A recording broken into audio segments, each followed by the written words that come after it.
Today, we are diving deep into an investigative dossier that makes a pretty startling claim that a bloodless constitutional revolution is happening right now in the United States. The source material we're looking at paints this picture of a very quiet, very systematic plan to completely redraw the architecture of American democracy. So what's the big takeaway here? The investigation's central finding is what it calls a coordinated pincer movement. Now think of a pincer in a battle. It's a two-pronged attack. One prong is designed to hollow out the government from the inside, basically dismantling its core functions.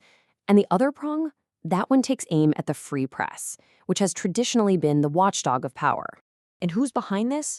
The dossier points to two key architects leading this two-pronged movement. On one side, you've got Russell Vought at the Office of Management and Budget, that's the OMB, and his job is to take apart the state within. And on the other side, you have Brendan Carr, who is allegedly using the Federal Communications Commission, the FCC, to put pressure on the media. All right, so let's break this down.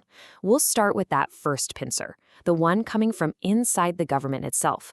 We're talking about Russell Vought, and what the dossier claims is a total transformation of the Office of Management and Budget. The dossier paints a pretty intense picture of Vought, giving him some pretty striking nicknames. He's called the Grim Reaper, a title he apparently likes, for reaping what he sees as the old Washington. He's also called the Shadow President because of his huge control over money and people, a radical constitutionalist, and, maybe the most revealing one, a strategic traumatizer. And that last title, strategic traumatizer, yeah, that's not just for show. It comes from this direct quote attributed to Vought in the dossier. His stated goal is to inflict trauma on the civil service, to make federal employees actually dread going to their jobs.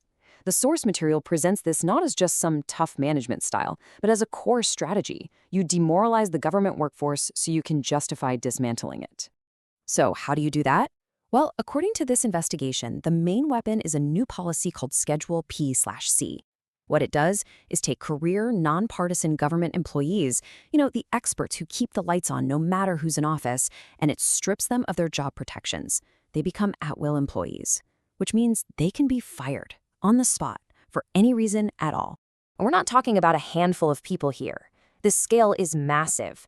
We're looking at an estimated 50,000 government positions. But according to the dossier, the motive is just as big. The goal is allegedly to systematically replace decades of institutional knowledge and expertise with just one single metric: political loyalty. And Schedule PC? That's just the tip of the iceberg, according to this report. The dossier points to other tools in the toolbox, something called impoundment, where the OMB just freezes money that Congress has already approved for something, creating zombie regulators by cutting funding for agencies like the Consumer Financial Protection Bureau until they're basically powerless, and eroding transparency by just refusing to testify before Congress, which breaks decades of tradition. Okay, so that's one side of the pincer. Now let's turn to the other arm of this movement, the regulatory weapon. This is where, according to the dossier, Brendan Carr and the FCC come into the picture, with a direct focus on the media. The source material lays out Carr's game plan in four main parts. First, directly threatening to pull the broadcast licenses of major news networks if they don't, quote, correct their coverage. Second, waging a war on a really important internet law called Section 230. Third, pushing for more media consolidation. And fourth, this huge deregulation push that's summed up as just delete, delete, delete. Let's zoom in on that Section 230 part for a second, because it's a really big deal. This is the law that says a platform, like YouTube or X, isn't legally responsible for what its users post. It's pretty much the bedrock of the modern internet. The dossier claims Carr's plan is to flip that law on its head and use it to punish platforms for removing content, for doing any kind of content moderation at all. And the critics cited in this dossier, they have a pretty stark name for this: state-mandated hosting of favored speech. Basically, it would force platforms to host things like disinformation and extremist content, or else risk losing all their legal protections. That, combined with pushing for mergers between politically friendly media companies and slashing regulations, is all aimed at completely reshaping our information landscape. So you've got one person dismantling the state and another one putting pressure on the media. But here's the thing the investigation really stresses. These aren't just isolated actions. They are allegedly part of a much larger, incredibly detailed blueprint called Project 2025. So what exactly is Project 2025? Well, it's an initiative run by the Heritage Foundation. It's built on an idea called the unitary executive theory, which is a fancy way of saying the president should have absolute, total control over the entire executive branch, including all the so-called independent agencies. The project itself is this massive 900-plus page policy manual, a detailed playbook for everything, and it even has a database of pre-vetted, loyal people ready to step into government jobs on day one. And here's where it gets really wild. According to this dossier, which is dated March 2026, this isn't just a plan on paper. It claims that a staggering 53%, more than half, of the administrative demands laid out in Project 2025 have already been implemented. And to show you what that actually looks like, the report gives us a kind of scorecard. Things it claims are already done. Mass dismissals of diversity and inclusion staff, a complete stop to federal climate research, and turning the Department of Health and Human Services into a Department of Life. And what's planned next? An outright ban on social media content moderation and dissolving entire federal departments like the Department of Education and even FEMA. So what's the real-world impact of all this? Well, the dossier points to some outside numbers to measure it. It cites a report from the VDIM Institute, which tracks democracy around the world.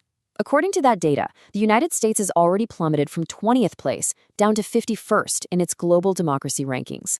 But, to make changes this huge actually stick, you need one last thing. You need the law on your side.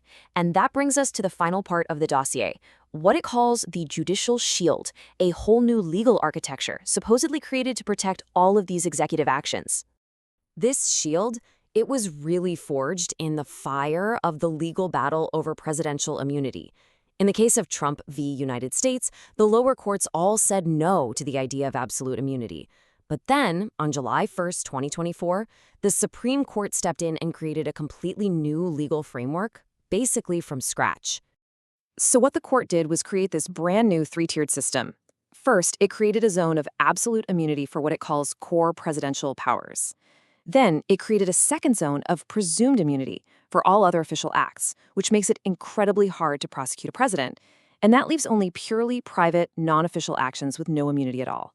In a really scathing dissent quoted by the dossier, Justice Sonia Sotomayor wrote that the court had effectively crowned the president king over the law. She warned that under this new rule, a president could potentially order the assassination of a political rival or take bribes for pardons and be completely immune from prosecution, as long as it could be argued to fall under their core powers. And this all leads us to the dossier's final, chilling conclusion. It argues that the law is no longer acting as a barrier to power, but instead it's become a lubricant for it. And as the government is hollowed out and the media is brought to heel, it claims the individual voter is being systematically reduced to, and I'm quoting here, statistical insignificance. And the entire investigation leaves us with this one final, provocative question to think about. When the fundamental architecture of a democracy is silently redrawn, who is actually left to read the new blueprints?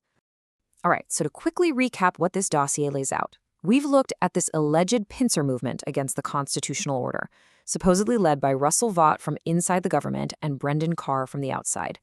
We've seen how their actions are purportedly guided by the Project 2025 blueprint and then protected by this new judicial shield of presidential immunity. Our analysis was based on the source materials you see listed on the screen. Thanks for joining us for this explainer.